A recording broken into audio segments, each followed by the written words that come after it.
자, 백영찬 팀장님의 시간입니다. 오늘은 어떤 정보 준비하셨나요? 네, 오늘은 이제 월급을 이렇게 타시게 되면 여러 가지가 이제 빠져나가지 않습니까? 예. 공제되는데 그 중에 좀 의아스럽고 좀 약간 당황스럽기도 한 게 이제 국민건강보험료 아닐까 싶어요. 그래서 국민건강보험에 대해서 좀 준비를 해봤습니다. 네, 사실 이 국민건강보험이라는 게 내가 혜택을 받을 때는 사실 고마운 걸 그렇게 크게 몰라요. 그쵸. 근데 낼 때는 이거 적지 않은 부담이 되기 때문에 많은 직장인 여러분들이 좀 스트레스를 받으실 것 같은데, 그렇죠. 많은 분들이 불편함을 좀 느끼고 계시죠? 그렇죠. 아무래도 이제 그냥 빠져나가는 것 같고 뺏기는 것 같은 느낌이 사실 없다고는 할 수가 없고요. 그래서 주변에 많은 분들 보면 그렇게 느끼고 있는 게 맞는 것 같습니다. 그래서 그런 부분들 좀 해소를 하기 위해서 이 시간을 준비를 한 건데 네. 그 진실을 몰라서 그냥 굉장히 많은 돈이 흘러나간다 이렇게 생각하시는 분들이 좀 많이 있으신 것 같고요. 그래서 더더욱 이제 불신이 많이 생기는 거 아닌가라는 생각이 좀 듭니다. 네. 예. 또 사업자와 달리 이제 직장인들의 경우는 이제 소득의 100% 노출이 되거든요.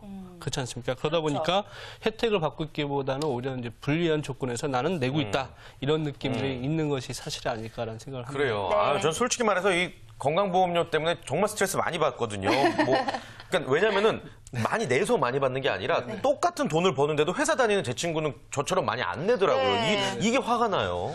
예, 그렇죠. 근데 이제 그 차이는 좀 있어요. 이제 텐 씨 같은 경우는 이제 직장인이 아니고 근로자가 아니기 때문에 예. 그런 문제가 생기는 거고요.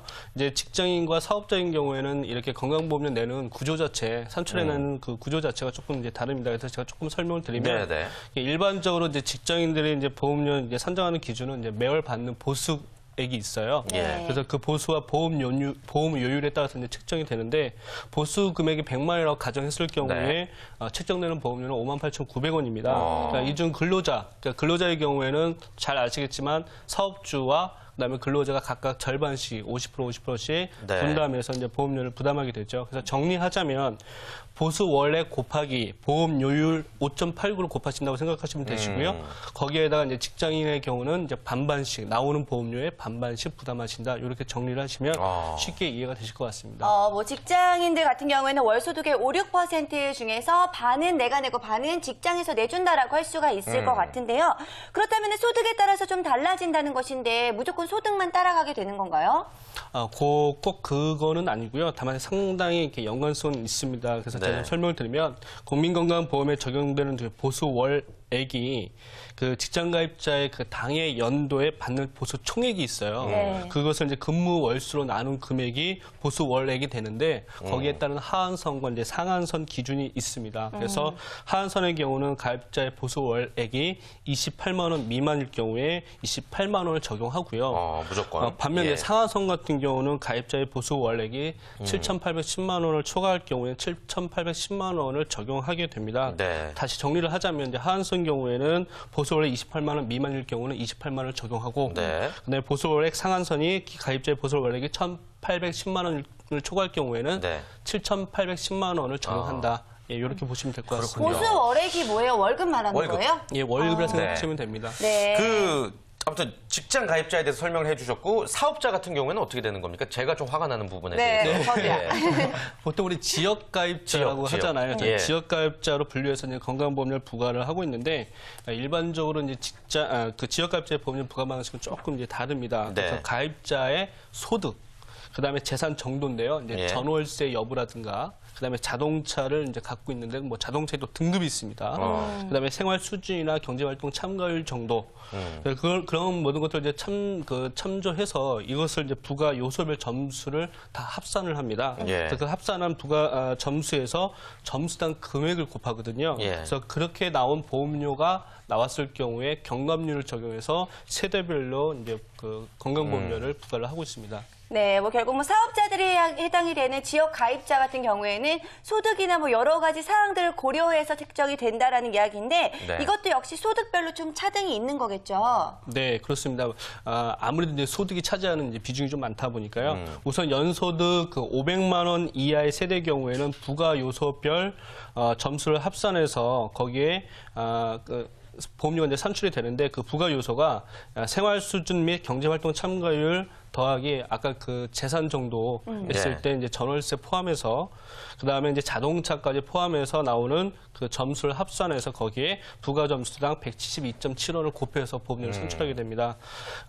그다음에 이제 연소득 500만 원 초과하는 세대가 있을 경우가 있지 예. 않습니까? 그럴 경우에는 똑같은 부가 요소별 곱하기 부가 요소별 점수를 합한 다음에 곱하기 부가 점수당 금액 아까 172.7원을 곱한다고 그랬는데 여기에서 이제 부가 요소가 조금 내용이 달라집니다. 아까 같은 경우 500만 원 이하일 경우에는 생활 수준 및 경제 그 참여율 정도를 얘기를 했는데요. 네. 이 500만 원 초과 세대 같은 경우는 소득 더하기 재산 정도 전월세 포함해서 예. 그다음에 이제 자동차 소유 여부 이렇게 해서 부가 요소가 조금 내용은 다른데 예.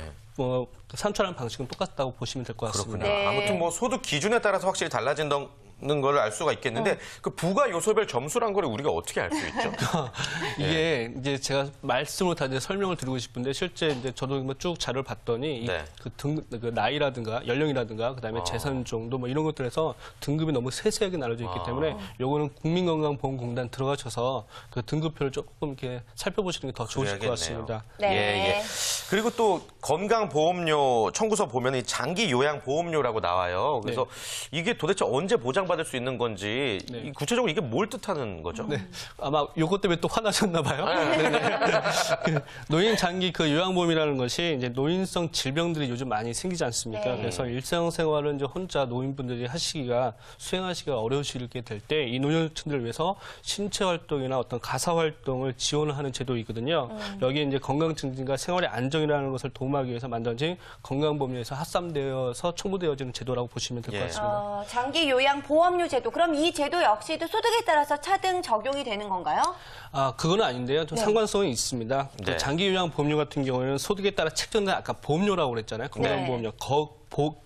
그 국민건강보험료에 곱해서 나오는 장기 보험 요율이라는 게 있어요. 그것을 곱해서 나오는 보험료가 장기 요양 보험료가 되겠습니다. 네. 그래서 이제 매월 납부하는 건강보험료가 이제 1만 원 책정되었다고 한다면 655원이 장기 요양 보험료로 부과가 되시거든요. 예. 그래서 이것도 역시 근로자와 사용자가 각각 이제 부담하게 돼 있고요.